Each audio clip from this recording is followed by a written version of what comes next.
For a while the freaknik traffic inched up Piedmont, inched up Piedmont, inched up Piedmont, inched up as far as 10th Street, and then inched up the slope beyond 10th Street, inched up as far as 15th Street, whereupon it came to a complete, utter, hopeless, bogged-down glue-trap halt, both ways, northbound, southbound, going and coming, across all 4 lanes.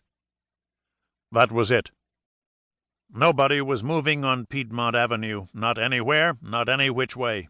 Not from here, not for now. Suddenly, as if they were pilots ejecting from fighter planes, black boys and girls began popping out into the dusk of an Atlanta Saturday night. They popped out of convertibles, muscle cars, jeeps, explorers, out of vans, out of evil-looking little Econo sports coupes, out of pickup trucks, campers, hatchbacks, Nissan Maximas, Honda Accords, BMWs, and even ordinary American sedans.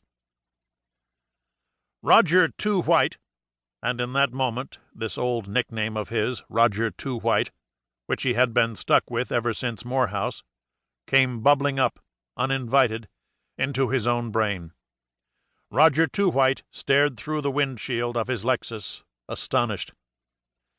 Out the passenger-side window of a screaming red Chevrolet Camaro just ahead of him, in the lane to his left, shot one leg of a pair of fiercely pre-faded blue jeans. A girl. He could tell it was a girl because of the little caramel-colored foot that protruded from the jeans, shod only in the merest of sandals.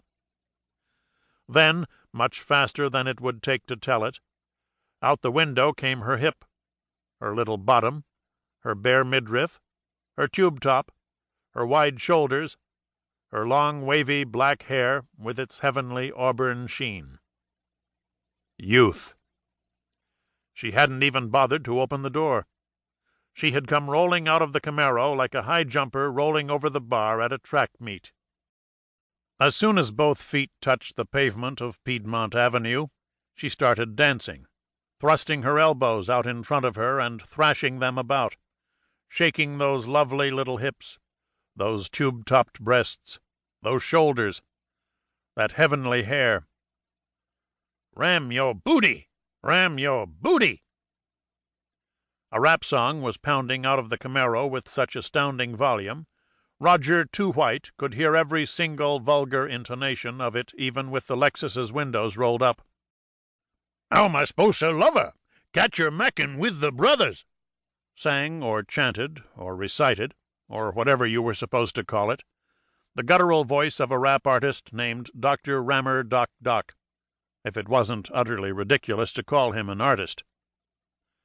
"Ram your booty! Ram your booty!" sang the chorus, which sounded like a group of sex-crazed crack fiends. It took a Roger Too White to imagine that sex-crazed crack fiends could get together and cooperate long enough to sing a chorus, although he did correctly identify Dr. Rammer Doc Doc, who was so popular that even a 42-year-old lawyer like himself couldn't completely shut him out of his waking life.